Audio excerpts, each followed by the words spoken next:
भिवंडी ग्रामीण भागामध्ये अवकाळी पाऊस आला आणि त्यामुळे हजारो हेक्टर शेतीचे नुकसान। शेतीला तळाचं स्वरूप आल्यामुळे शेतकरी हवालदिल। नाशिक जिल्ह्यामध्ये पावसामुळे पुन्हा हजारो हेक्टरवरील पिकांचं नुकसान। जिल्ह्यामधील 901 गावांना पावसाचा तडाखा। आतापर्यंत 1,08,000 शेतकरी बाधित। नाशिकमधील लासलगावच्या वेळापूरमध्ये शेतकऱ्यांना 4 एकर द्राक्ष बागेवर चालवली कुऱ्हाड। द्राक्ष बागांना अवकाळीचा फटका बसल्यामुळे शेतकरी हवालदिल। बुलढाणा जिल्ह्यामधील शेतकऱ्यांना अखेर दिलासा। शेतकऱ्यांना मिळाले गेल्या वर्षांमधील पीक विम्याचे रखडलेले पैसे। 63,945 शेतकऱ्यांच्या खात्यामध्ये 121 कोटी रुपये जमा। नंदुरबारच्या नवापूर तालुक्यामध्ये अवकाळी पावसाचा हाहाकार।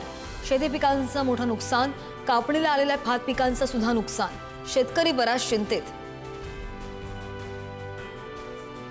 मावळमधील मुळशीतील कोळवण खोऱ्यामध्ये गेल्या 4 दिवसांपासून पावसामुळे भात पिकाची कापणी रखडली। पीक आडवं पडल्यामुळे आणि करप्या रोगाच्या प्रादुर्भावामुळे शेतकरी दुहेरी संकटात। जालन्यामध्ये सोंगणी केलेला मका पावसाने भिजला आणि त्यामुळे मोठं नुकसान। अंबड तालुक्यामधील शेवगाव शिवारामधील शेतकरी चिंतेत। शेतकऱ्यांना सरकारच्या मदतीची अपेक्षा। बदलत्या वातावरणामुळे जालन्यामध्ये आल्याच्या पिकावर सुद्धा करप्या रोगाचा प्रादुर्भाव। शेतकऱ्यांची चिंता वाढली। आल्याची पानं पिवळी पडत असून नुकसान होण्याची शक्यता। छत्रपती संभाजीनगर, जालना आणि बीड जिल्ह्यामध्ये यंदा 10,90,000 हेक्टरवर रब्बीची पेरणी। गेल्या वर्षाच्या तुलनेमध्ये सुमारे 60,000 हेक्टर क्षेत्र अधिक असण्याचा अंदाज।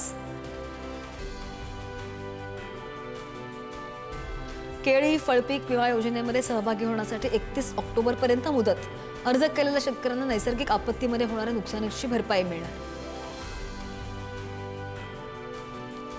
आधुनिक शेतीला गती देण्यासाठी महाराष्ट्र शासनाच्या कृषी विभागाच्या कृषी यांत्रिकीकरण योजनेला मावळ तालुक्यामध्ये उत्स्फूर्त प्रतिसाद। योजनेच्या माध्यमातून शेतकऱ्यांना शेतीकडे वळवण्याचा उद्देश।